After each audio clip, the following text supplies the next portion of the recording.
Young billionaire leaves the hospital in tears because his wife is in a coma, until a street girl approaches him and says, "Sir, I know how to save your wife."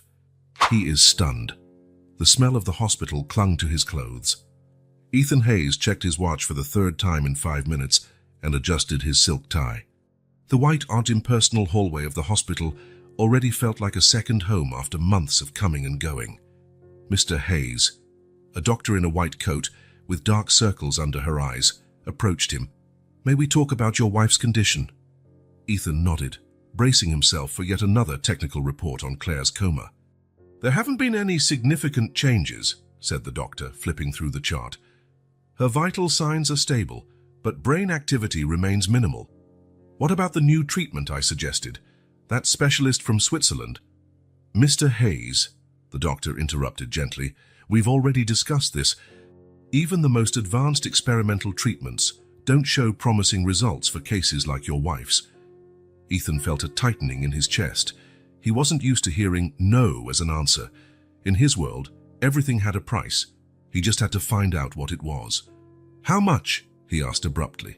"I'm sorry, how much would it cost to bring in that specialist?" "I can pay double, triple what he asks." The doctor shook her head. "It's not a matter of money, Mr. Hayes." For the first time in his life, Ethan Hayes faced a problem his financial empire couldn't solve. He entered the room and looked at Claire, lying motionless on the bed. Her face, once animated and full of life, now appeared serene and still. The machines around her beeped steadily, the only sign that there was still life within that body. Ethan sat in the chair by the bed and took Claire's cold hand. For 3 months, he had repeated the same ritual. Come in, sit down, hold her hand, talk about business and leave, as if following a schedule. "The doctors remain pessimistic," he said, looking at his wife's still face. "They say there isn't much else that can be done." He paused, trying to find the right words. He'd always been good with words in business meetings, but in this room, in front of Claire, he felt lost. I'm tired, Claire." A nurse knocked on the door and came in. "Mr. Hayes, I need to check her vitals." Ethan stood up. "Of course. Are you leaving already?" asked the nurse, noticing he was picking up his coat. "Yes, I have an important meeting." The excuse slipped out automatically. In truth, there was no meeting. For the first time since the accident, Ethan left the hospital without planning to return. In the elevator, he felt the weight of defeat. He, who always got what he wanted, was now powerless. Claire was slipping through his fingers, and not all the billions in the world could bring her back. The night air hit him as he walked out the hospital doors. It was drizzling, and the city lights reflected in the puddles of the parking lot. Ethan loosened his tie, feeling suffocated. It wasn't just the tie, it was everything. The life he had built, the empire he had created. What was it all worth now? "Sir?" Ethan barely heard the small voice amid the city noise. He looked down and saw a little girl. She couldn't have been more than 5 years old. She wore worn-out clothes, far too big for her thin frame. Her bare feet were dirty with mud. "Sir," she repeated, reaching out and touching his coat sleeve. Ethan's first instinct was to pull away. He'd grown up in a city big enough to learn to ignore beggars. He reached for his wallet, ready to hand her some money and end this. "I don't need money," the girl said, as if reading his thoughts. "I know how to save your wife." Ethan froze, his wallet suspended halfway out of his pocket. "What?" "Your wife, the one who's asleep in there. I know how to wake her up." How do you know about my wife?" Ethan looked around, suspicious. Was this some kind of scam, someone trying to extort him in a moment of weakness? The girl smiled. It was a strange smile for a street child, confident, almost wise. "She has a lovely smile," the girl said. "A smile that starts on the right corner and then spreads, like she's about to tell a secret." Ethan's heart skipped a beat. That was exactly how Claire smiled. Something he had always noticed, something that had always enchanted him. An intimate detail he had never shared with anyone. "Who are you?" he asked, his voice almost a whisper. "My name is Lily," the girl replied, extending her dirty hand in a formal handshake, oddly out of place with her small figure. "And I can help you, if you trust me." Ethan looked at that outstretched hand. On any other day, he would have turned his back. But today was not just any day. Today was the day he had given up on Claire, the day he had failed. "My name is Ethan," he said, shaking Lily's tiny hand. And in that handshake, something shifted in the night air, as if the universe paused to witness the start of something important, something neither of them could foresee. "You need to come with me," Lily said, tugging gently on Ethan's coat sleeve. "Please." Ethan looked at the barefoot girl, then at his car parked a few steps away, and then back at the hospital behind him. The drizzle was starting to turn into heavier rain. "Look, I can take you to a shelter or call social services," he offered, feeling uneasy. "Dad's getting late and—" "No!" Lily recoiled as if she'd been shocked. "No social services, they'll send me back." "Back where?" "To the place I'm going to show you," she answered. "You'll understand when we get there. It's about your wife." Ethan hesitated. Part of him wanted to get in his car and go home, have a drink, and forget this day. But another part, the part that wasn't ready to give up on Claire, wanted to believe this strange child who knew things she shouldn't know. "And if I don't go?" he asked. Lily shrugged, a strangely adult gesture for someone so small. "Then your wife will keep sleeping." Ethan let out a deep sigh. "All right, we'll go by car." "No," Lily insisted. "We have to walk." "Walk?" "But it's raining and you're barefoot." "I'm used to it," she answered simply. "This way." Before he could protest again, Lily was already walking away. Ethan looked up at the sky, feeling the rain on his face, and followed her. They left the well-lit area around the hospital and entered streets Ethan had never walked through. Tall buildings gave way to modest houses, which in turn gave way to run-down structures. The smell of cheap food and uncollected trash hit his nostrils. "Do you live around here?" Ethan asked, trying not to step in the puddles. "I live everywhere," Lily replied, "and nowhere." As they walked on, Ethan felt eyes following them from the shadows. His expensive suit and Italian shoes marked him as an outsider in this environment. Instinctively, he reached for the pocket where he kept his wallet. "No one's going to rob you," Lily said, noticing the gesture. "Not when they see me with you." "They know you. Everybody knows everybody here." After about 20 minutes, they stopped in front of a large Victorian building. Once majestic, it now had broken windows and graffiti covering its facade. A crooked iron gate stood ajar, and a faded sign was still visible, St. Hope Orphanage. "This is it," Lily announced. "An abandoned orphanage. What does that have to do with Claire?" Lily didn't answer. She simply pushed open the gate and walked in. Ethan, now completely soaked by the rain, reluctantly followed her. The inside of the building was a bizarre contrast between ruin and life. Cracked walls and broken floors mingled with children's drawings taped here and there. Some rooms still had furniture, as if the place had been abandoned in a hurry. "Does anyone still live here?" Ethan asked, his voice echoing through the empty corridors. "Just ghosts," Lily answered. "And me, sometimes." She led him to what looked like it had once been a recreation room. A mural covered one wall, full of children's drawings and magazine clippings. Lily pointed to one drawing in particular. That one was done by her.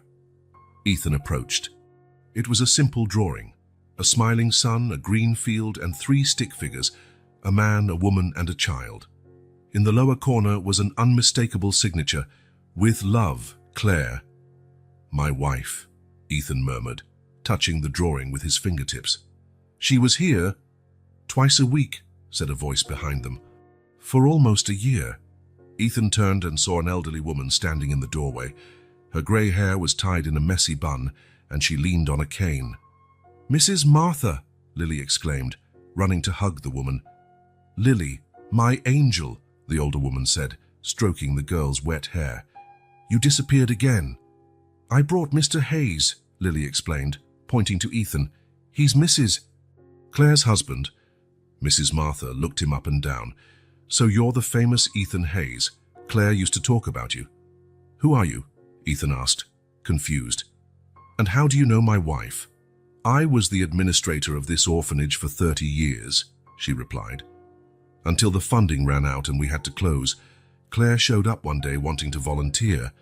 She said she needed something meaningful in her life. Ethan felt as though he'd been punched. Claire had never mentioned an orphanage, volunteer work, or children. She never told me about this. She tried, Mrs. Martha said gently. Many times she invited you to come, but you were always busy. One day she brought your picture to show the children. Lily memorized your face. Ethan looked at Lily, who was now rummaging through a box of broken toys in the corner of the room. Why didn't she tell me how important it was to her? Mrs. Martha sighed. Claire believed you'd figure it out on your own when you were ready to see beyond your world. They went to a small kitchen in the back of the building where Mrs. Martha still kept a few supplies. While she made tea, Lily sat down next to Ethan at an old table, its surface worn by time. I was born here, Lily said suddenly, or at least someone left me here when I was a baby. I never knew who my parents were. She was left at the door, wrapped in a blue blanket, Mrs. Martha added, serving tea in chipped mugs. No note, no nothing. Mrs. Martha took care of me, Lily continued. She took care of all of us. We were a family. What happened to the other children? Ethan asked. When the orphanage closed, they were placed in other institutions, Mrs. Martha replied, sitting down with difficulty. I tried to keep in touch, but, well, bureaucracy isn't kind to the old and poor. And Lily, she was assigned to a temporary home but ran away the night before the transfer, the older woman sighed. I was admitted to the hospital soon after due to a stroke and was away for weeks. When I came back, Lily had disappeared for good until now. I didn't want to go, Lily said with a shrug. I didn't want to be away from the only family I've known. Right after that, I had a stroke, Mrs. Martha continued. I was hospitalized for weeks. When I returned, Lily was long gone. I've come here every day hoping to find her. Ethan looked at the child in front of him, so small, so fragile, yet so strong, living on the streets, sleeping in abandoned buildings, running from the police and social services, and despite all that, worrying about a stranger in a coma. Claire came every week, Lily said, stirring her tea. She read us stories, brought snacks, taught us to draw. When Mrs. Martha got sick, she cried a lot. That was the last time I saw her, Mrs. Martha said. She promised she would try to help somehow, said she'd convince her husband to do something. And then I learned about the accident on the news. Ethan felt tears forming in his eyes. Claire had tried to share this part of her life with him, and he'd been too busy to notice. I could have helped, he murmured. I could have done something. You still can, Lily said, touching his hand. That's why I brought you here, to show you the Claire I knew. She once told me you had a good heart, but you just needed to remember where you'd put it. Something inside Ethan broke at that moment. It wasn't just guilt or regret, but a growing certainty that he needed to protect this child, not just for Claire, but for himself. I'm going to help you, he said at last. I'll do whatever it takes. Lily's smile lit up the dark kitchen, and for an instant Ethan saw a resemblance to Claire's smile, not in form, but in purity. And for the first time in months, he felt hope. The rain had stopped when Ethan and Lily left the orphanage. Mrs. Martha insisted the girl stay with her, but Lily was resolute. I need to help, Mr. Ethan, the girl said with the stubbornness only children can display. On the way back, Ethan called his driver. He couldn't let Lily walk barefoot through those wet streets again. When the luxurious black car pulled up to the curb, Lily hesitated. I've never ridden in a car like this, she admitted. There's a first time for everything, Ethan replied, opening the door for her. The girl got in carefully, as if she were afraid of breaking something. Her dirty feet contrasted with the immaculate leather seats. Ethan noticed her trying to keep her feet off the floor. You can relax, he said. It's just a car. It's the nicest car I've ever seen, she replied, still tense. That was when Ethan realized what was just a car to him was extraordinary to Lily, like many other things he took for granted. Where to, sir? Asked the driver. Ethan hesitated. His penthouse apartment didn't seem suitable for a child, especially one who had been living on the streets. But he couldn't just abandon her. Home, James, he finally answered. During the ride, he watched Lily pressing her face against the window, enchanted by the city lights. Her eyes sparkled at each new building, each brightly lit shop window. For him, This urban landscape was just the usual route home. For her, it was a world of wonders. Claire would react like that whenever she saw something beautiful, Ethan commented, almost to himself. Lily turned to him. She showed me a photo of the place you went on your honeymoon, a beach with very blue water. She said you refused to take off your shoes and walk in the sand. Ethan felt a lump in his throat. That trip to the Maldives. Claire had begged for those few days of rest, and he had spent half of it on the phone, closing deals. There was too much sand, he replied, trying to sound casual. I'm not a big fan of the beach. Mrs. Clare said you didn't like it because you didn't know how to enjoy it, Lily said. She said you were always in too much of a rush to feel the good things. Lily's words hit him like a punch, so Claire really saw him that way, someone incapable of appreciating the simple things in life. They arrived at Ethan's building, one of the most exclusive in the city. The doorman's eyes widened at the sight of the ragged little girl, but a stern look from Ethan was enough to stop any questions. In the elevator, Lily was fascinated by the illuminated buttons. Do people live on all these floors? Yes, Ethan replied, but only one family per floor. They're big apartments, bigger than the orphanage. Some of them, maybe. Lily shook her head, as if the idea was incomprehensible. When they entered Ethan's apartment, the girl's reaction was absolute astonishment. The place was huge, with floor-to-ceiling windows offering a panoramic view of the city. The decor was minimalist and expensive, featuring designer furniture and contemporary artwork on the walls. You live here by yourself? Lily asked, standing at the entrance as though afraid to step forward. Now I do, Ethan replied. Claire and I used to live here together. Lily walked around the apartment, looking at everything with curiosity, but not touching anything. She stopped in front of a framed photo. Ethan and Claire on their wedding day. He looked as serious as ever in his immaculate tuxedo. She was radiant in a simple dress, with that smile that started on the right corner of her lips. Was she happy here? Lily asked, still gazing at the photo. The question caught Ethan off guard. Was Claire happy? He had always assumed so. After all, he'd given her everything money could buy, but now, after discovering the orphanage, he wasn't sure anymore. I think so, he answered, uncertain. At least at first. Lily turned to him with that penetrating look that seemed far older than her 5 years. Mrs. Clare told me you once danced in the rain the day you got engaged. Ethan blinked, surprised. She told you that? She said it was the only time she really saw you laugh without caring about anything. No watch, no phone, just the two of you. The memory came rushing back. A walk in the park that turned into a dash for shelter from a sudden rain. Claire pulling him out from under the awning, spinning with her arms open, daring him to join her. And he, in a rare moment of abandon, had said yes. Dancing awkwardly, soaking wet, both of them laughing like children. He had asked Claire to marry him right then, seeing her with raindrops on her lashes and that irresistible smile. That was a long time ago, Ethan murmured. Did you forget how to dance in the rain? The innocent question carried a weight that rendered him momentarily speechless. Yes, he had forgotten. He'd forgotten so many things. We need some clothes for you, he said, changing the subject. And a warm bath. Later, after a startled housekeeper provided clean clothes and prepared a room for Lily, Ethan sat alone in the living room with an untouched drink in his hand. In the guest room, Lily slept soundly, exhausted after her first hot bath in weeks. Ethan picked up his phone and scrolled through the photos. There were few of him and Claire. Usually he was the one taking the pictures, or they were at events with other people. But there was one that always intrigued him. Claire sitting on the windowsill of this same apartment, watching the rain fall. She hadn't known he was taking the photo. Her profile was serene, almost melancholic. What had she been thinking at that moment? Was she remembering their dance in the rain? Was she wishing he were different? Ethan went over to the window and looked out at the city.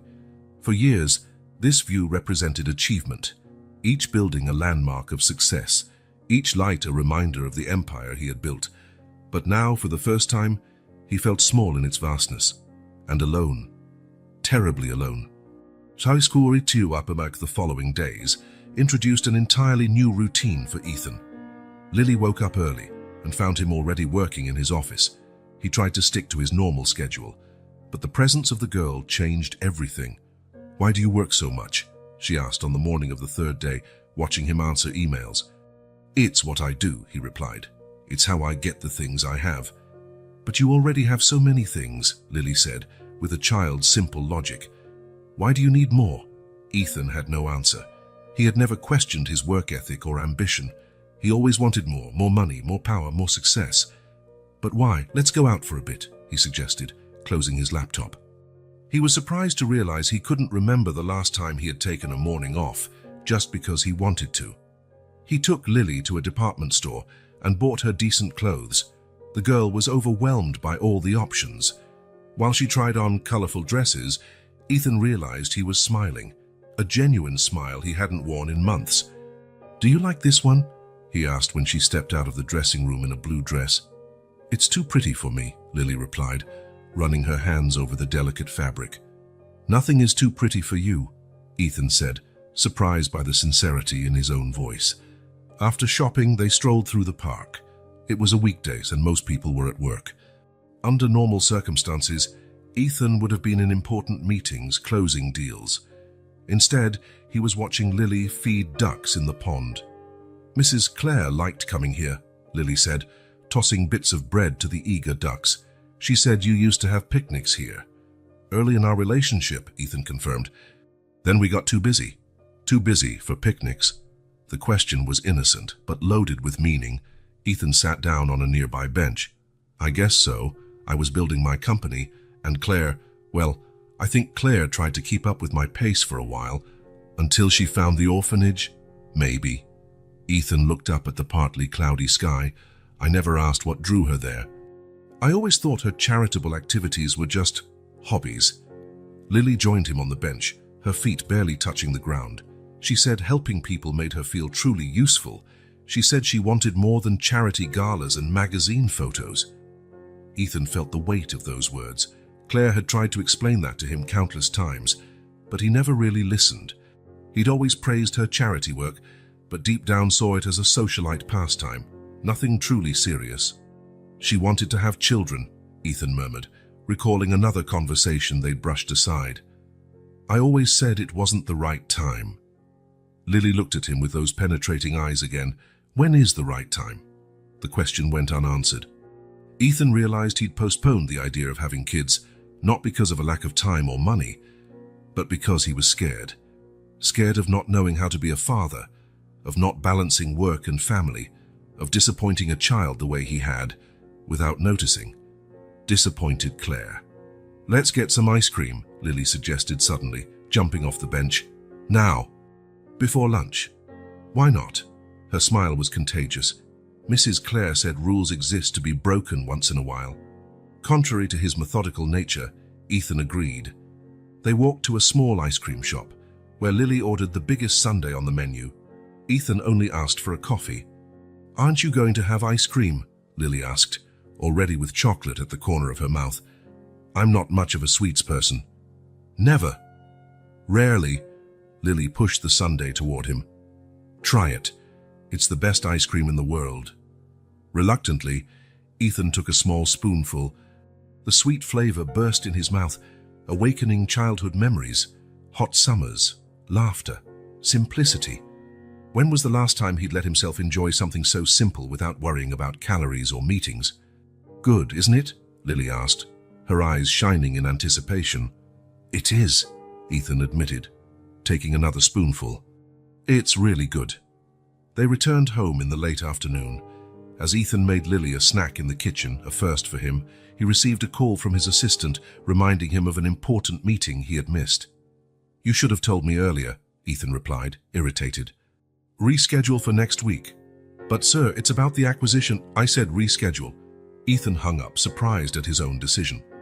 When he walked into the living room with the sandwiches, he found Lily gazing at the framed picture of him and Claire. "You both look different in the photos," she observed. "Different how?" "You look more serious, and Mrs. Claire looks less bright."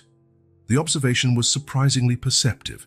In the photos, they were always posing.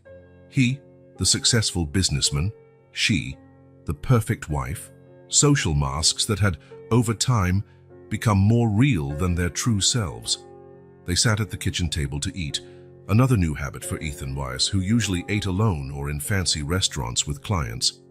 "Are you going to visit Mrs. Clare today?" Lily asked, chewing her sandwich. Ethan froze. He hadn't returned to the hospital since the day he found Lily. Guilt washed over him like a wave. "Yes," he replied. "We're going to visit her." Lily's eyes lit up. "Can I come too?" "Of course. Didn't you say you knew how to help her?" The girl's smile lit up the kitchen. That was when Ethan realized he had gone the entire day without thinking about business, checking the stock market, or making a single work call. And, surprisingly, he didn't feel the usual anxiety or the constant need to be in control. For the first time in years, he was simply living in the moment, and it was all thanks to a little orphan who had appeared in his life like an unlikely angel, reminding him of the man he used to be, the man Claire had fallen in love with. As he watched Lily finish her snack, Ethan made a silent promise to himself and to Claire. If there was any chance, however small, to bring his wife back, he would do everything differently this time. And he would start by valuing the little things, which he now realized were the most important of all. A month had passed since Ethan met Lily outside the hospital, a month of transformation, discoveries, and pain. Claire remained in a coma, with no sign of improvement.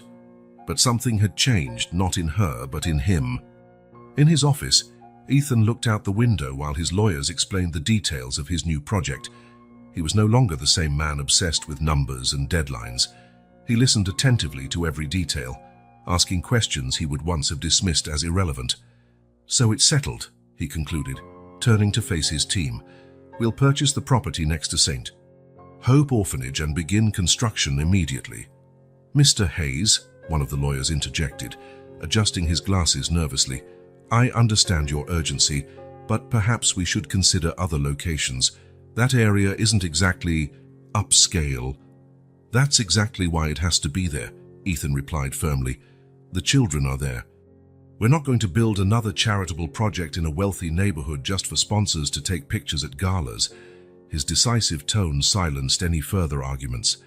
The lawyers exchanged glances, but knew that once Ethan Hayes made a decision, it was best not to oppose him. "The Clare Hayes Community Center will open in 6 months, Ethan continued. "Not a year, not 8 months, 6 months. I want a team working around the clock if necessary." When everyone left, Ethan remained alone in the office. He took out the drawing Lily had made with Claire, the 3 stick figures representing a family. It was no longer just a childish dream or a lost promise. It was now a plan, a purpose. In recent days, he had understood something fundamental. His love for Claire couldn't be limited to hospital visits and tears of regret. It had to become action, a continuation of what she believed in, what she valued. The intercom beeped, interrupting his thoughts. "Mr. Hayes, Lily and Mrs. Martha are here," announced his secretary.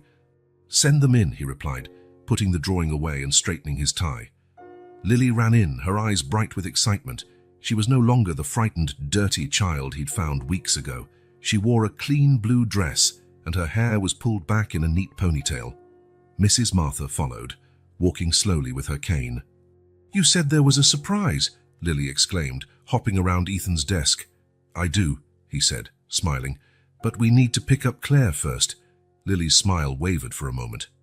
Did she wake up?" The hope in her voice squeezed Ethan's heart. "No, sweetie, but that doesn't mean she can't come along." The routine at the hospital had become familiar.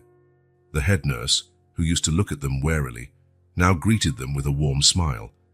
They'd become part of the scenery, as constant as the medical equipment itself. In the room, Claire remained unmoving, her face as serene as ever. Ethan leaned over and kissed her forehead. "Hey, honey," he whispered. "I brought Lily and Mrs. Martha.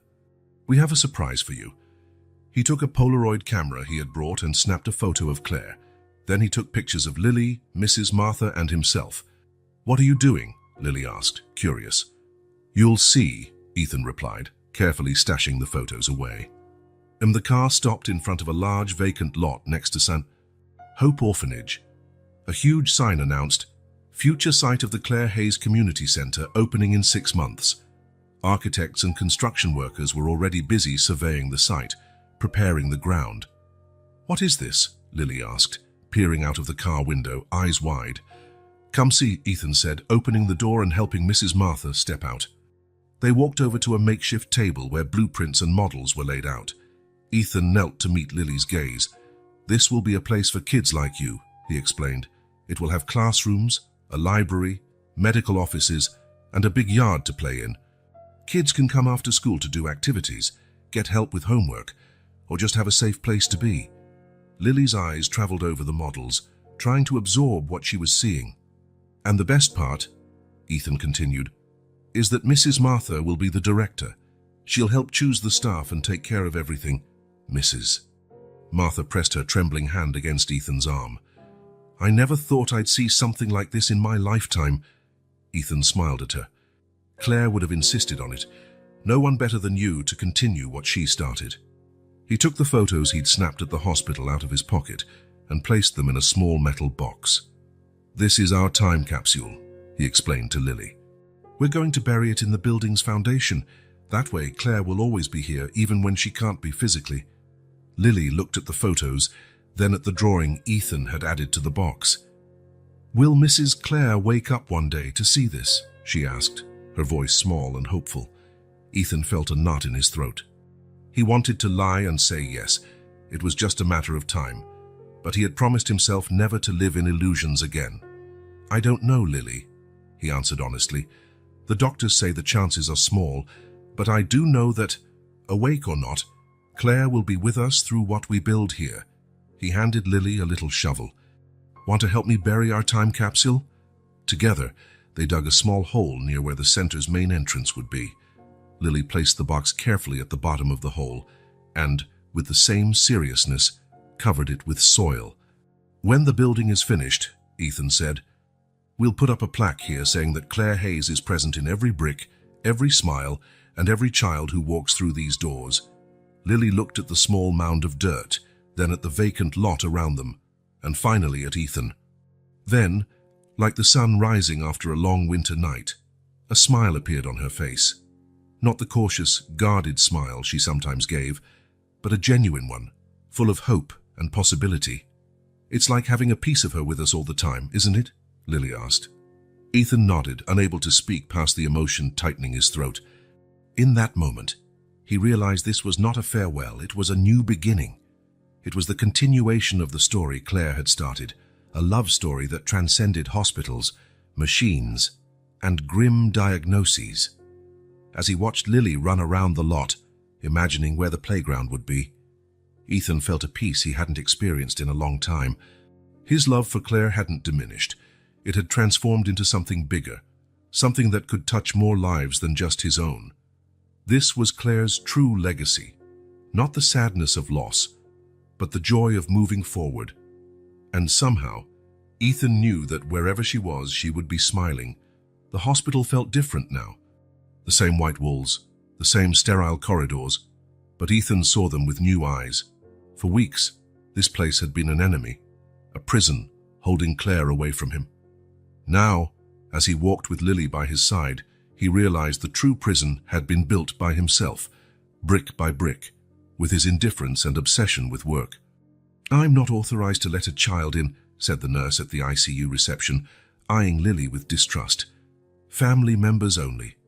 "She is family," Ethan replied firmly. Something in his tone made the nurse reconsider. She glanced at the documents on her desk and then at the two of them. 15 minutes, she finally conceded. "And don't touch the equipment." Lily clung tightly to Ethan's hand as they walked to Claire's room. Before entering, he knelt to meet the girl's eye level. "She's sleeping," he explained gently, "and there are a lot of machines connected to her. It might look scary, but they're helping her breathe and checking her heart." Lily nodded, her face serious. "I know. I've seen sick people before." That simple statement, said with such naturalness, reminded Ethan of all the child had endured in her short life. He felt ashamed of his own weakness. When they entered the room, Ethan felt the familiar impact. Claire, motionless on the bed, surrounded by machines, the rhythmic beep of the heart monitor punctuating the silence. But for the first time, he saw past the tragedy. He saw the woman he loved, not just a body in a coma. Lily let go of his hand and approached the bed slowly.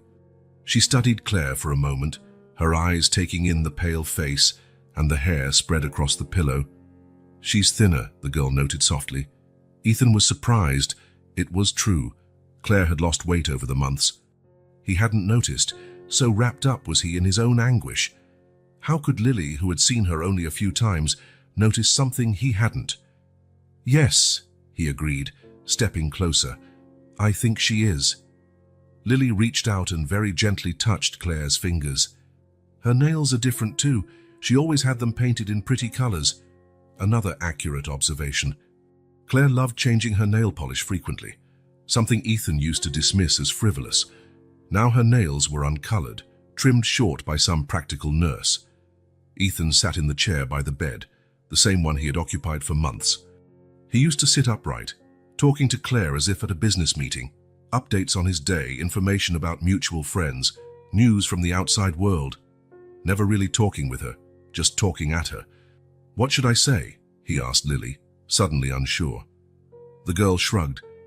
What would you say if she could answer? The question caught him off guard. What would he say to Claire if she could truly respond? It wouldn't be about stock updates or project timelines. It wouldn't be about gossip or impersonal news. Sensing his hesitation, Lily added, "Mrs. Clare always talked about your smile. The real one, not the one you show important people." Ethan took Claire's hand in his. It was cold, but not lifeless. He could feel the faint pulse beneath her delicate skin. "Claire," he began, his voice barely above a whisper. "It's me, Ethan. You're Ethan, not the executive, not the businessman, just me." He paused, feeling the words form not in his calculating mind, but somewhere deeper, somewhere he had ignored for too long. "I miss you," he went on, his voice cracking. "Not just in our home or our bed. I miss your gaze, Ma, the way you saw the world, the way you saw me." Lily sat silently on the floor, hugging her knees, watching. "I found out about the orphanage," Ethan continued. "I met Mrs. Martha and, well, I met Lily." He glanced at the girl. "She's amazing, Claire. So strong, so wise for someone so small. Now I understand why you cared so much about her, about all those kids." Tears began rolling down his face, but he didn't bother to hide them. There was no need for masks anymore. "You tried to show me what really mattered, and I didn't listen. I was too busy building an empire that means nothing without you to share it." His voice gave out, and he needed a few moments to steady himself. Lily stood and placed a small hand on his shoulder, a comforting gesture that surprised him with its maturity. "Remember when we danced in the rain the day I asked you to marry me? I was drenched, my watch got ruined, and I didn't care at all. That was one of the happiest days of my life, and I didn't realize when I started letting moments like that slip away." Ethan leaned over and kissed Claire's forehead gently. "I want to dance in the rain with you again, honey. I want to have all those picnics I postponed. I want to know the woman who found time to care for orphaned children while I was too busy counting money." Lily approached the bed and hesitantly asked, "Can I tell her a story? Mrs. Clare always told us stories." Ethan nodded, wiping his tears. Lily sat on the edge of the bed and began a simple tale about a little bird who couldn't fly but found its courage when it had to save a friend. Her childish voice filled the room with an innocence that contrasted with the seriousness of the situation. As the girl spoke, Ethan kept holding Claire's hand, stroking it gently. Something had changed within him. Visiting the hospital was no longer an obligation, an empty ritual. It was an act of genuine love, a reconnection with the woman who had chosen to share her life with him. When their time was up and the nurse came in to let them know, Ethan leaned down and whispered in Claire's ear, "I'll be back tomorrow, and the day after, and every day, until you open your eyes. I promise I'll be a better man when that happens." He kept his promise.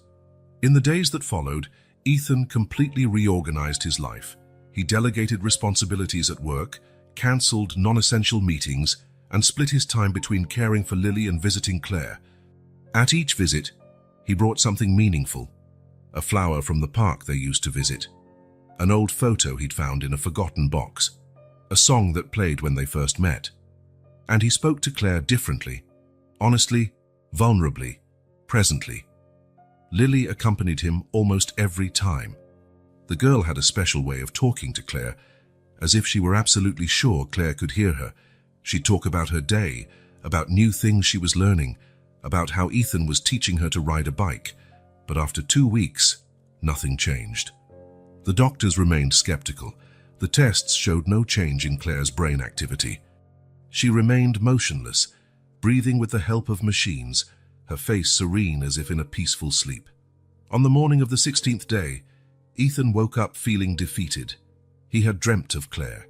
She was walking away with her back to him, and no matter how fast he ran, he couldn't catch up to her. The dream left a bitter taste of failure. "Aren't we going to the hospital today?" Lily asked when she saw him making breakfast without mentioning their usual visit. "I think we need a break," Ethan replied, avoiding her gaze. "Maybe it's not working, Lily." "What's not working?" "This, our visits, my conversations. Nothing is bringing Claire back." Lily frowned, a determined look on her small face. "Are you giving up?" The straightforward question hit Ethan like a punch. Was he giving up, after all his promises, after finally understanding what Claire meant to him? "I'm not giving up," he said weakly. "I'm just being realistic. The doctors say—" "Doctors don't know everything," Lily interrupted with surprising conviction. "Mrs. Claire wouldn't give up on you." Ethan placed his coffee cup on the table, feeling the weight of that truth in Lily's words. Claire never would have given up. She'd never given up on him, even when he became distant and cold. She had found other ways to express her love, through orphaned children, through small gestures he was only now beginning to appreciate. "I'll take you back to the orphanage," he said finally, "to see Mrs. Martha. You must miss her." Lily's eyes filled with tears. "You're going to leave me there?" The question broke his heart. During these weeks, he hadn't really thought about Lily's future. He'd been focused on Claire, on his own transformation. The girl had become part of his life so naturally that he hadn't considered the possibility of change. "No," Ethan answered firmly. "I'm not leaving you there. I just thought you'd like to visit." Lily studied him for a moment, as though trying to gauge whether he was telling the truth. Finally, she nodded. "Wir safa masil markse." The orphanage looked even more dilapidated in the bright morning light. The broken windows, the peeling paint, everything spoke of neglect and abandonment. How had Claire found beauty here? How had she found purpose amid these ruins? Mrs. Martha greeted them with a tired smile. Ethan noticed she seemed more fragile than she had a couple of weeks before. "How is our Claire?" she asked, after hugging Lily. Ethan lowered his eyes. "No change." Mrs. Martha nodded, as if she expected that answer. "And you're giving up?" It wasn't a question. Ethan wondered if his defeat was so visible, if his face was that easy to read. "I don't know what else to do," he admitted. "I've been talking to her, sharing memories, bringing her meaningful things, but nothing happens." Mrs. Martha invited him to sit at the same kitchen table where they had talked before. Lily went to explore the orphanage, looking for any forgotten toys. "When I was young," Mrs. Martha began, "I loved a man who went off to war. For 3 years, I heard nothing from him. Everyone told me to move on, that he was probably dead. But I felt here," she touched her chest, "that he would come back." Ethan listened, wondering where her story was going. "The day he returned, thin and tired but alive, he told me it was my love that kept him breathing in his darkest moments. That even miles away, he could feel I hadn't given up." She took Ethan's hand in hers, wrinkled and marked by time. "True love is never easy, Ethan. It's never convenient. It demands everything from us, especially when it seems impossible." Tears welled in Ethan's eyes. "What if it's too late? What if I've already wasted too much time?" "It's never too late to love for real," Mrs. Martha said simply. "Claire knows that. It's why she came here, because she believed in the power of love, even in the hardest situations." Ethan pondered those words. Claire had found love among abandoned children, in crumbling walls. She had seen possibility where others only saw despair. Lily returned to the kitchen holding a yellowed drawing. "Look what I found. Mrs. Clare helped me make this. It's the three of us, me, her, and you." Ethan took the paper. It was a child's drawing, 3 stick figures, the middle one with long hair and the other 2, one big, one small, holding hands with the figure in the middle. At the bottom, in Claire's neat handwriting, it said, "Family is where love is." "When did she do this with you?" Ethan asked, voice trembling. "On the last day she came," Lily answered. "She said she was going to bring you here and show you the orphanage. She said maybe we could be a real family." Ethan looked at the simple drawing, then at Lily, and finally at Mrs. Martha. Suddenly, it all made sense. The accident happened the day Claire was finally going to confront him, show him this part of her life, ask him to open his heart to something more than success and money. "I need to go back to the hospital," he said, standing up. "Right now." Claire's room felt brighter when they entered. Maybe it was just the late afternoon sunlight filtering through the window, or maybe it was something else. A shift in Ethan's perspective. He sat down in the familiar chair, took Claire's hand, and placed Lily's drawing on the bedside table, where Claire could see it if she opened her eyes. "I'm here again, honey," he said, "and I'm not giving up. No matter how long it takes, I'll be here waiting. Because I finally understand what you've always known. Love is worth the wait. It's worth the fight. It's worth everything." Lily came closer, and he, without asking, climbed onto the bed to lie next to Claire, being very careful not to disturb any tubes or wires. She rested her head on Claire's shoulder and closed her eyes. "We're here, Mrs. Clare," she whispered. "Your family is here." Ethan felt a peace he hadn't felt in months, even if Claire never woke up, even if he had to live with the consequences of his past mistakes. At least now he understood. Now he could honor what Claire had tried to teach him through her own life. As he watched Lily and Claire, 2 souls so different, yet bound by a love that transcended blood and circumstance, Ethan knew he would never be the same man. And that, perhaps, was the real healing, not just for Claire, but for him too. Weeks turned into months. Summer gave way to fall, and the Clare Hayes Community Center began to take shape. The foundations were set, and the walls rose a bit more each day. Ethan visited the construction site almost daily, often with Lily in tow, checking every detail, suggesting modifications, making sure everything was perfect. At the hospital, the routine went on. Ethan and Lily visited Claire regularly, telling her about the center's progress, sharing little stories from day-to-day life. The doctors had stopped giving pessimistic prognoses, limiting themselves to monitoring vitals and adjusting medications as needed. For them, Clare Hayes had become a stable case, neither improving nor declining, simply existing in a deep sleep. On a particular October afternoon, the sky was exceptionally blue and without a single cloud. Ethan picked Lily up from school. He'd managed to enroll her in a good private institution, although they were still sorting out the legal aspects of her custody. "How was your day?" he asked as Lily got into the car, her backpack almost bigger than she was. "We did a science project," she said excitedly. "We built a volcano that really erupts." Ethan smiled. Lily's transformation over the past months was remarkable. From a scared, distrustful street child, she'd become a bright, curious girl. She still had moments of insecurity, still woke sometimes in the night with nightmares of her past, but she was flourishing. "Shall we visit Claire?" Lily asked, fastening her seatbelt. "Yes," Ethan replied. "I have good news to tell her." On the way to the hospital, he told Lily about his meeting that morning. The board of his company had unanimously approved the creation of a permanent foundation to manage the community center and expand the project to other parts of the city. It was a long-term commitment, not just a one-time gesture. "Does that mean other kids like me will have a place to go?" Lily asked, her eyes shining with hope. "Exactly," Ethan confirmed. "And we'll offer scholarships, medical assistance and support for families in need." Arriving at the hospital, they were greeted by the head nurse, Susan, who had become an ally of sorts over the months. "Mr. Hayes, Lily," she said with a warm smile. "Claire is waiting for you." It was a little joke between them, talking about Claire as if she were conscious, as though she really were waiting. At first, some of the staff found it odd, but over time, Everyone adopted the same attitude. It was more comforting that way. Claire's room had changed over the months. It was no longer the sterile, impersonal space it had been. Fresh flowers were always present. Lily's drawings adorned the walls, and photos of the community center's progress were displayed. Ethan had even brought in a small radio to play Claire's favorite songs at low volume during the day. "Hello, honey," Ethan said, leaning down to kiss Claire's forehead. "We have good news today." Lily climbed onto the chair beside the bed to be taller and took Claire's hand. "Mrs. Clare, I got a perfect score on my spelling test," she announced proudly, "and my volcano was the best in class."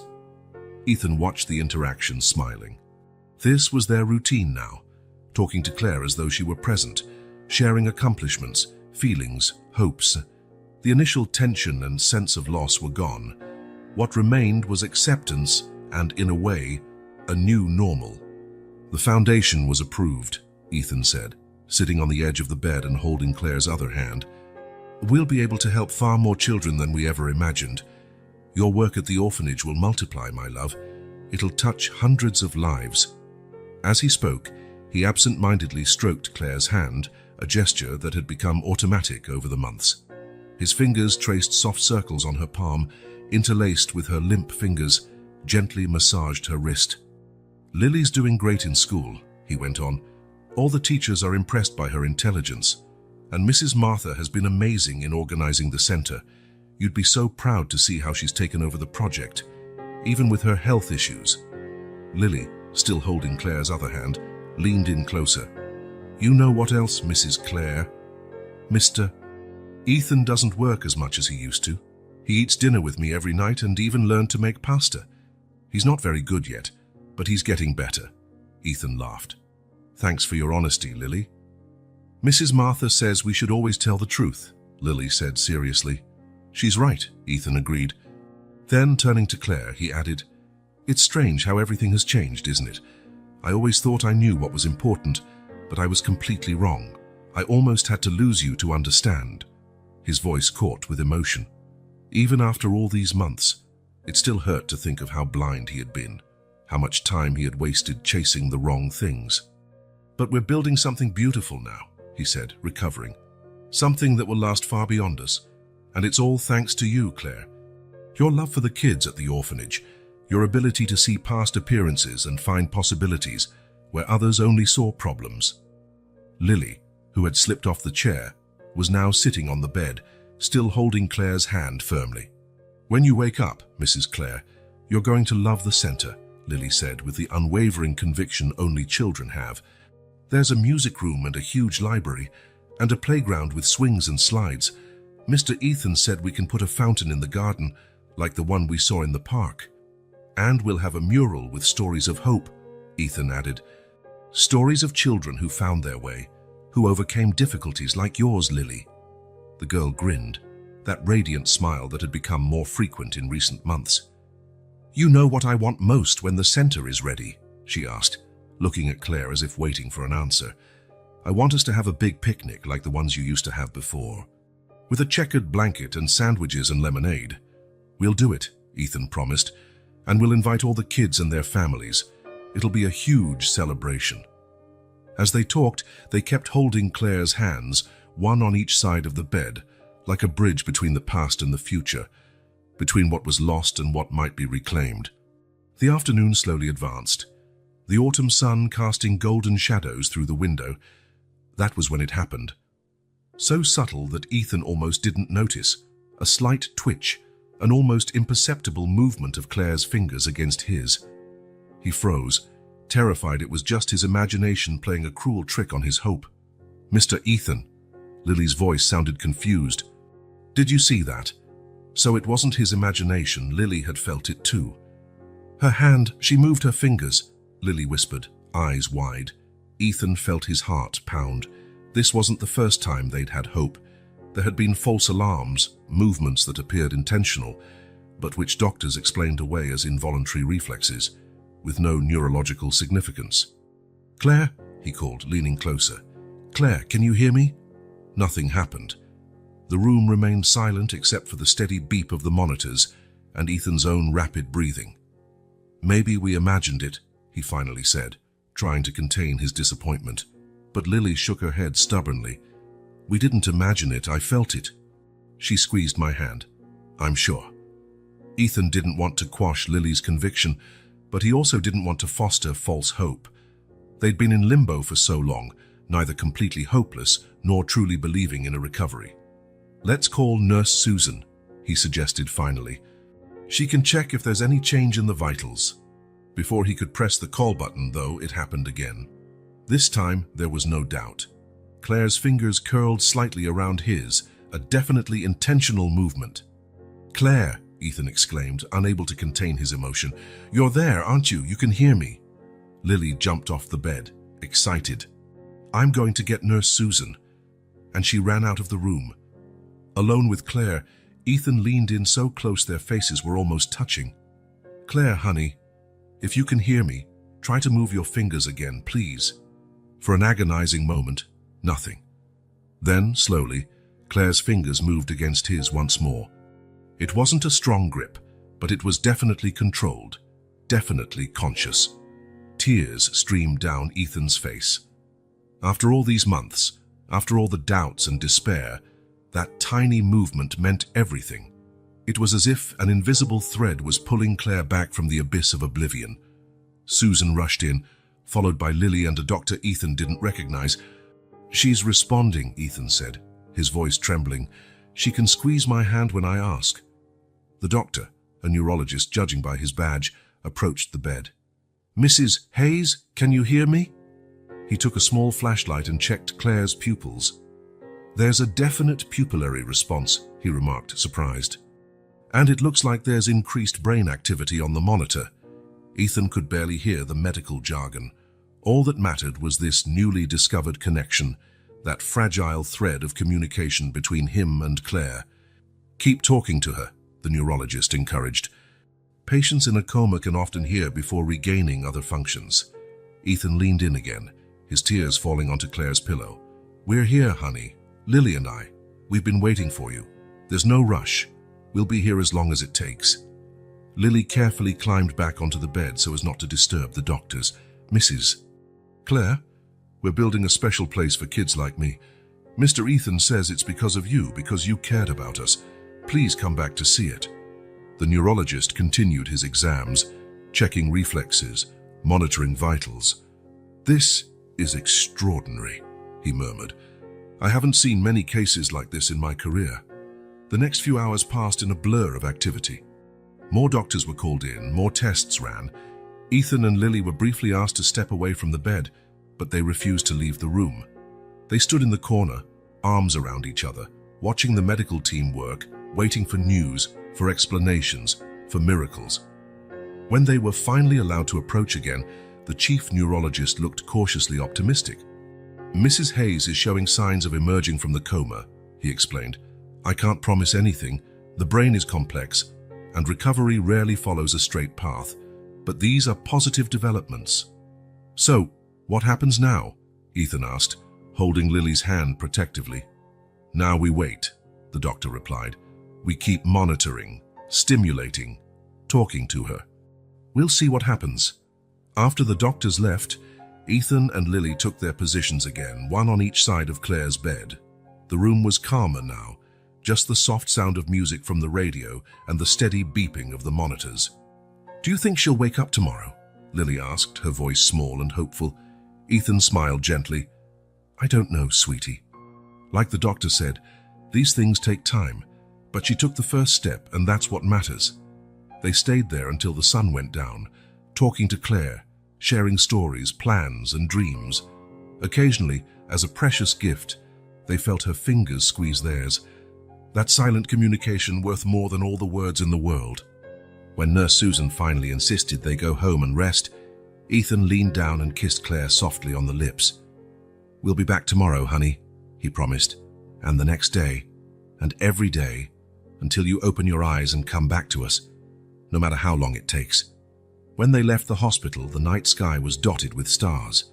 Lily looked up, amazed. Mrs. Martha says that when something good happens, it means the angels are smiling, she said. Ethan looked up at the starry sky. I think she's right, Lily. Absolutely right. That night, for the first time in months, Ethan slept deeply. No nightmares, no anguish. In his dreams, Claire smiled at him. That smile that started on the right corner of her lips, as if about to share a secret. And maybe she was. The secret that miracles sometimes happen quietly, in small gestures, in moving fingers, in hearts that reconnect. The miracle of finding the way back home. The waiting area of the Children's Services Department was impersonal and cold. Uncomfortable plastic chairs, faded posters about child safety, and a clock that seemed to move with deliberate slowness.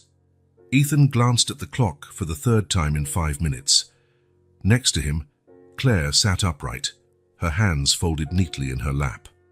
On the other side, Lily swung her legs nervously, her feet barely reaching the floor. "Is it going to take much longer?" Lily whispered, leaning toward Ethan. "I hope not," he replied, trying to sound confident. In reality, they had been waiting over an hour, and no one seemed to care. It had been 3 months since Claire awoke from her coma. Her recovery, though not complete, had astonished the doctors. The first few weeks were tough: intensive therapy, strenuous exercises, moments of frustration when her body wouldn't respond as it should. But Claire faced it all with a determination Ethan had never seen before. Through every stage, Lily was there. She held Claire's hand during the painful physical therapy sessions. She memorized the speech exercises and patiently practiced them with Claire. She brought light and laughter to the darkest days. The decision to adopt Lily came naturally. Claire brought it up first, one evening, while Ethan was helping her get ready for bed. "We need to talk about Lily," Claire said, her voice still slightly slurred from the coma after effects. "What about her?" Ethan asked, adjusting her pillows. "She needs a family, a real family." Ethan stopped what he was doing and looked at his wife. The old Ethan would have hesitated, calculated risks and complications, found 1,000 reasons to postpone, but he was no longer that man. "Are you thinking about adopting her?" he asked. Claire nodded, her eyes carefully studying his reaction. "I've always wanted to, even before the accident." "I know," he replied simply. And so began the journey that brought them to this uncomfortable waiting room. The process, they quickly discovered, would not be easy. The rich and powerful could often bypass bureaucracy, but when it came to adoption, there were no shortcuts. "Mr. and Mrs. Hayes," a middle-aged woman with thick glasses and a clipboard appeared at the door. "You can come in now." Ethan helped Claire stand. She still used a cane for support, but she insisted on walking on her own whenever possible. Lily hopped off her chair, automatically taking Claire's free hand. The office of the social worker, Ms. Winters, was as impersonal as the waiting area. File cabinets piled high, a dusty artificial plant, and a computer that looked at least a decade old. "Please have a seat," Ms. Winters said, gesturing to the chairs in front of her desk. Once they were settled, she opened a thick folder. "I've been reviewing your case. It's as complex." Ethan felt a knot in his stomach. "Complex in what way?" Ms. Winters adjusted her glasses. "Well, to start with, Lily's legal situation is complicated. She was abandoned as a baby, but there was never a formal relinquishment of parental rights. She was in the system until she ran away." "But that was months ago," Claire interjected, "and no one looked for her. No one cared that a 5-year-old girl was living on the streets." Claire's accusatory tone made Mrs. Winters shrink slightly. "Unfortunately, our system is overwhelmed, and yes, there are serious flaws. But right now, the question is determining what's best for Lily going forward." Lily, sitting between Ethan and Claire, seemed to shrink further with each word, as though bracing for disappointment. "What do we need to do?" Ethan asked, trying to keep his voice calm, though inside he was furious at the bureaucracy treating a child's future like an administrative problem. "There are forms to fill out. Home assessments, background checks," Ms. Winters began, shuffling her papers. "And of course, we must consider, well, special circumstances." "What special circumstances?" Claire asked, her hand tightening around Lily's. Miss Winters looked uncomfortable. "Your medical condition, Mrs. Hayes. We need to ensure prospective adoptive parents are fully capable of caring for a child." Ethan felt Claire stiffen beside him.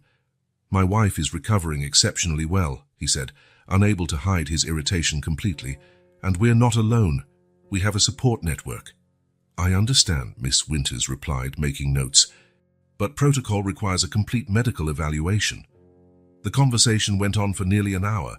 Questions about finances, educational plans for Lily, work schedules, family support. For every answer they gave, it seemed there were 10 more questions. Ethan could feel hope dwindling by the minute. By the time they left the building, Claire was exhausted, and Lily was unusually quiet. Their driver waited at the curb, holding an umbrella against the light drizzle. In the car, Lily sat huddled against the window, watching the city blurred by the rain. "Are you okay, sweetheart?" Claire asked, gently touching her shoulder. Lily didn't answer immediately. When she finally spoke, her voice was almost a whisper. "You don't have to do this, I know it's hard." Ethan exchanged a pained look with Claire. Even after everything, Lily still expected to be abandoned, discarded the moment she became inconvenient. "Look at me, Lily," Ethan said firmly, waiting until the girl turned her face toward him. "We're not doing this because it's easy. We're doing it because you are our family, and families face challenges together." Lily's eyes filled with tears. "But that lady doesn't think you should be my parents." "That lady doesn't decide our hearts," Claire interjected, her voice gentle but determined. "She just fills out paperwork. We're the ones who decide whom we love, who belongs in our family." When they arrived home, Lily ran to her room, not just a guest room anymore, but a space they had decorated together with bright yellow walls, a bookshelf full of toys and books, and glow-in-the-dark stars on the ceiling. Claire looked at Ethan, worry evident on her face. "This is going to be harder than we thought." Ethan carefully embraced her, mindful of her continued fragility. "We'll get through it, no matter how long it takes." Later that night, after helping Claire to bed, Ethan went to his home office. There was work piled up, unanswered emails, pending decisions about the community center, which was nearly ready to open. But he couldn't focus. The look on Lily's face during the meeting haunted him, the fear in her eyes, her silent certainty that she'd be rejected again. How could he show her it would be different this time, that he wasn't the man who once put business above relationships and measured worth in dollars instead of smiles? His gaze fell on a stack of boxes in the corner of the office, Claire's belongings, brought from her personal office after the accident. In the chaos of the following months, they had remained untouched, a silent reminder of a life interrupted. Moved by an impulse, Ethan stood and pulled out the first box. Perhaps there was something inside he could show Lily, a reminder that Claire had always cared, that she had always wanted her in their lives. The box contained mostly documents, bank statements, notes on charity events, donation receipts. Ethan flipped through them absently, admiring Claire's meticulous organization. She had always been more orderly than he was, more attuned to details that truly mattered. In the second box, he found something that made his heart pound, a blue folder stamped with the Children's Services Department logo. With slightly trembling hands, he opened it and found partially completed forms. Adoption forms, dated about a month before Claire's accident. She had started the process on her own. She had been considering adopting Lily long before the coma, long before Ethan even knew Lily existed. In the corner of one of the forms was a note in Claire's elegant handwriting. "Talk to Ethan after visiting the orphanage. Show him." Emotion washed over him like a wave. Claire had planned it all. On the day of the accident, she was probably on her way to pick him up so she could finally introduce him to the orphanage. Show him Lily. Share this wish she had kept secret. Continuing to sift through the documents, Ethan found more evidence of Claire's commitment, notes on legal procedures, clippings about adoption, even a pamphlet on how to prepare children for transition to a new family. In a smaller envelope, he found photos. Claire at the orphanage, surrounded by children, and several of just Lily. In one too, Claire and Lily stood side by side, smiling at the camera, their faces glowing with genuine joy. Turning the photo over, Ethan found a handwritten inscription. "My daughter at heart. I just need to convince Ethan. He'll love her too. I'm sure of it." A tear rolled down Ethan's cheek. Claire had believed in him. She'd believed he could open his heart, even when he himself had forgotten how. Gathering the most important documents and the photographs, Ethan headed to Lily's bedroom. He knocked softly. "May I come in?" he asked. "Yes," came a quiet response. Lily was sitting on her bed, hugging a teddy bear Claire had given her at the hospital. Her eyes were red and puffy. Ethan sat on the edge of the bed. "I found some things I think you should see."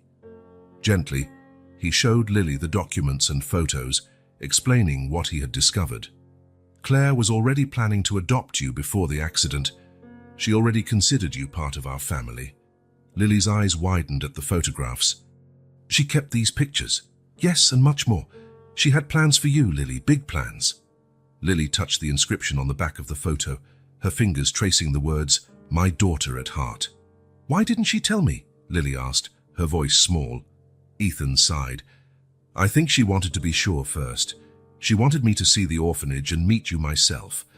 Claire always knew some things have to be felt, not just explained." Lily nodded slowly, as if it all made sense. "What if we can't do it? What if that lady says no?" Ethan held Lily's hands in his, looking her in the eye. "Lily, there's one thing I've learned these past few months. When you truly care about someone, you don't give up at the first obstacle, or the second, or the 100th. We'll face any hurdle, fill out any form, convince any social worker, because you're worth every bit of effort." For the first time since the meeting, Lily smiled, a small, shy smile, but real. "Can I show these photos to Mrs. Clare?" she asked. "Of course, first thing tomorrow." When Ethan finally left the room, Lily was asleep, the photographs neatly arranged on her bedside table. He made his way to the bedroom he shared with Claire. To his surprise, she was awake, sitting up in bed with a book. "I thought you were asleep," he said. "I couldn't," Claire replied. "I kept thinking about Lily, about that meeting." Ethan sat beside her and told her about his discovery. Claire listened in silence, her eyes gradually filling with tears. "I'd forgotten about those forms," she admitted when he finished. "So many memories are still hazy." "You were going to take me to the orphanage that day, weren't you?" Ethan asked softly. "The day of the accident." Claire closed her eyes, concentrating. Yes, that was the plan. I'd finally worked up the courage. I was so nervous." Ethan took her hands in his. "I'm sorry you felt you had to work up courage to tell me. I'm sorry I was the kind of husband who made you hesitate to share something so important." Claire opened her eyes, her gaze soft yet direct. "You're not that man anymore, Ethan. Don't blame yourself for the past. Look what we're building now." They fell silent, absorbing the enormity of what they had discovered, of what they had lost and found again. "We're going to do it, aren't we?" Claire asked finally, her voice a mixture of hope and determination. "We're really bringing Lily home for good." Ethan kissed her forehead tenderly. "Yes, we are. Claire, when I think about how I almost lost you, how I found Lily by chance, I can't believe any of this is accidental. It has to mean something." "It means family," Claire replied simply. "It means some bonds are too strong to be broken, even when they seem impossible."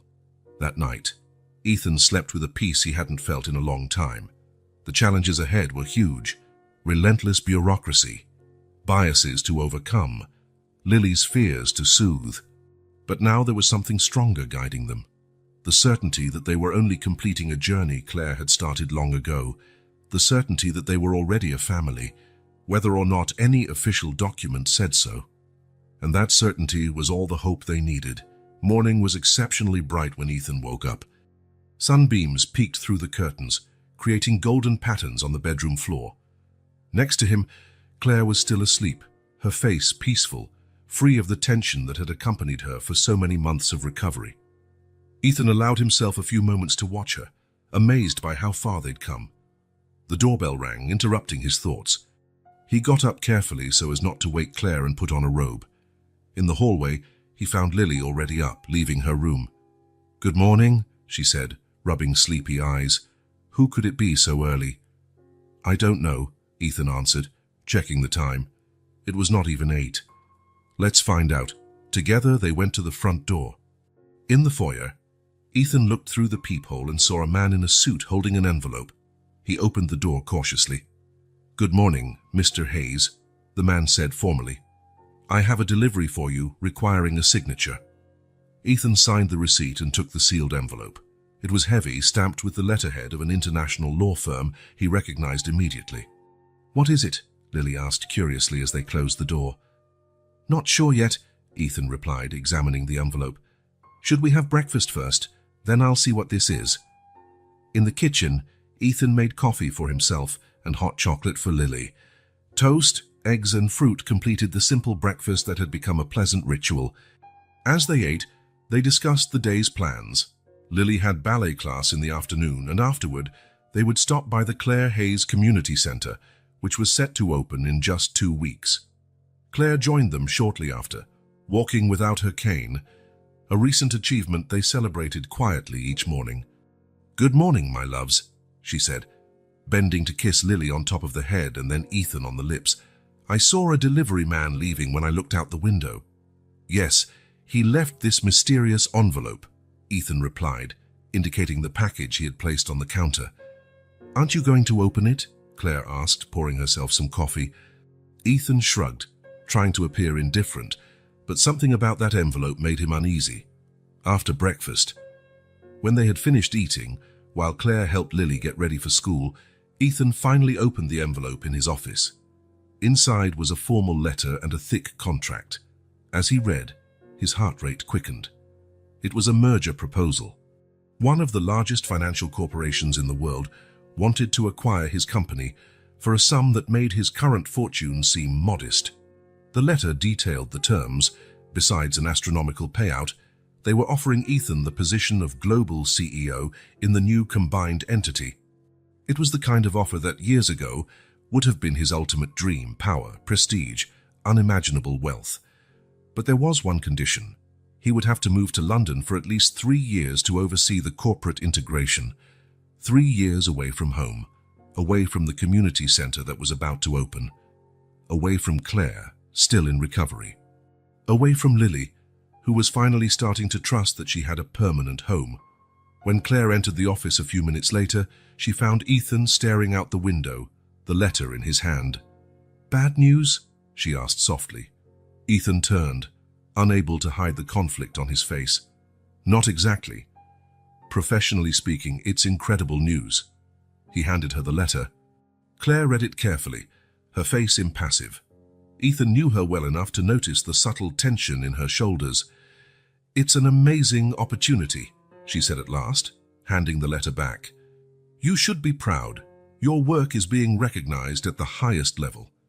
"But," he prompted, sensing she had more to say. Claire sighed. "There is no but, Ethan. It's your decision. Your career has always been important to you." Something about how she said that unsettled him. Despite everything they had been through, Claire still expected him to choose work over family, and maybe she was right to think that. Hadn't he done exactly that for years? "They gave me 2 weeks to decide," he said. "I have some time to think." Claire nodded and leaned in to kiss his cheek. "Lily's ready for school. I'll take her today if that's okay. I need to stop by the doctor for my routine checkup anyway." "Sure," Ethan answered distractedly. "I'll pick her up afterward and take her to ballet." Left alone, Ethan reread the proposal, trying to absorb what was really on offer. It wasn't just money. It was the culmination of decades of hard work. The chance to lead one of the most powerful financial institutions on the planet. The sort of opportunity that comes along once in a lifetime. His phone rang, interrupting his thoughts. It was Victor Reynolds, the chairman of the corporation that had made the offer. "Ethan, my friend," the enthusiastic voice boomed, "I assume you got our proposal this morning?" "Yes, I just finished reading it," Ethan replied. "It's quite impressive." "Victor, impressive is an understatement," the man laughed. "It's the biggest offer we've ever made. You've built something extraordinary, and we want you to lead our global expansion. The board is unanimous in backing you." Ethan felt the weight of their expectations. "I need time to think. I have personal commitments here." There was a pause on the other end. "Yes, I heard about your wife's situation. An inspiring recovery story, from what I gather. And there's a child involved too, isn't there?" "Lily," Ethan corrected automatically. "Her name is Lily." "Right, Lily," Victor went on, unfazed. Look, Ethan, we're not insensitive to your family situation. We can provide the best schools in London for the girl, the best doctors for your wife. We have a relocation package that includes a mansion in Kensington. They'd have every comfort imaginable. Ethan looked at a framed photo on his desk. Claire, Lily, and him at the park, all smiling in a perfectly ordinary moment that had become extraordinarily precious. "I'll consider it carefully," he said neutrally. "You'll have my answer before the deadline." After hanging up, Ethan stood motionless for a long time. A year ago, there would have been no doubt. He would have accepted immediately, assuming Claire would just follow him, adapting her life to his career needs as she'd always done. But now, everything was different. The following days were a whirlwind of conflicting emotions. Ethan went about his routine, meetings about the community centre, finalising Lily's adoption paperwork, Claire's medical visits, but the proposal hovered like a storm cloud. In his office at the company, Robert, his CFO and closest friend, couldn't comprehend his hesitation. "Do you realise what's at stake?" Robert asked, incredulous. "This is the big leagues, Ethan. The global recognition you've always aimed for." "I know exactly what's at stake," Ethan replied calmly. "So what's the problem? Claire and the girl can come with you. London's hardly a hardship posting." Ethan looked out the window at the city he knew so well. "The problem," Robert saw, "is that it's not that simple." "Since when does Ethan Hayes care about simple?" Robert joked. "You built an empire doing what others said was impossible. This is just one more move." But it wasn't just one more move, and Ethan knew it. It was asking Claire to give up her carefully constructed recovery, her doctors, her support system. It was taking Lily away from her new school, where she was finally making friends and feeling secure. It was abandoning the community centre before seeing it fully come to life. When he got home that night, he found Claire and Lily in the living room, surrounded by colourful papers. "What's this?" he asked, setting his briefcase on a side table. "We're making invitations for the community centre's grand opening," Lily said excitedly. "Look, this one's for Mrs. Martha." Ethan picked up the card decorated with stars and hearts, feeling a lump in his throat. Lily's enthusiasm, Claire's careful folding of each invitation. How could he take them away from all this? Later, after Lily was tucked in, Ethan found Claire on the balcony, gazing at the city lights. Without a word, he sat beside her. "You're thinking about the proposal," she stated, not as a question but as a fact. "How do you know?" She offered a small smile. "I know that look. It's the same one you had when deciding whether to start your own company, part determination, part fear." Ethan took her hand. "Claire, what do you think about it? Honestly." She took a moment to consider. "I think it's an extraordinary opportunity for you, the kind of recognition you've always deserved." "But," he pressed. "But I'm afraid," Claire admitted, her voice barely above a whisper, "afraid that London will become what your company was here, something that consumes you entirely. Afraid Lily, who's already lost so much, will lose the stability we're building. And selfishly, afraid I'll lose this new version of you I've rediscovered." Her honesty cut deep. She had put into words the fears Ethan himself could hardly articulate. "I want you to know, whatever decision you make, I'll support you," she continued. "I always knew who you were when I married you.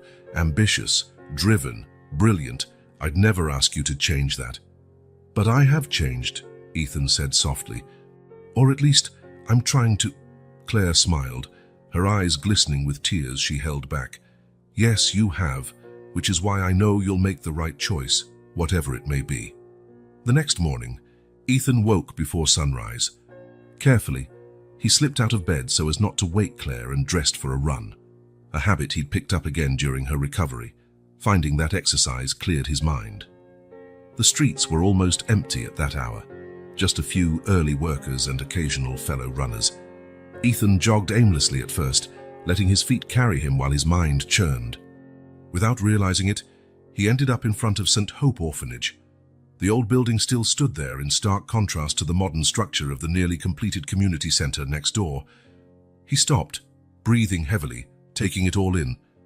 This was where everything had started, where Claire had found purpose while he amassed wealth, where Lily had lost her first family and, in a way, found her second.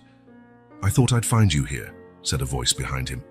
Ethan turned, surprised to see Mrs. Martha walking slowly toward him, leaning on her cane. "Mrs. Martha, what are you doing here so early?" The older woman smiled. "Old habits. I wake with the birds, always have. And I like watching the sunrise over the center. Feels like a miracle every morning." Ethan looked at the building again, trying to see it through her eyes. "Yes, I suppose it does." "So," Mrs. Martha began, with her characteristic bluntness. "I heard about the offer in London." Ethan raised his eyebrows. "Claire told you?" "Claire didn't have to."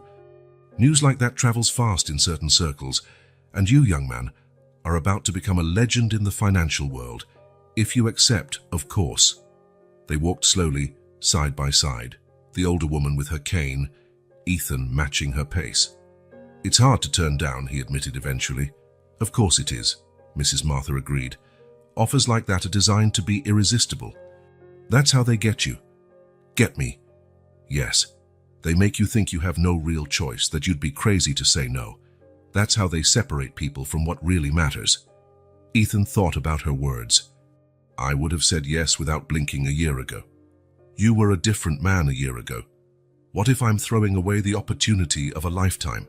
he asked, finally voicing his greatest fear. Mrs. Martha stopped, turning to look at him.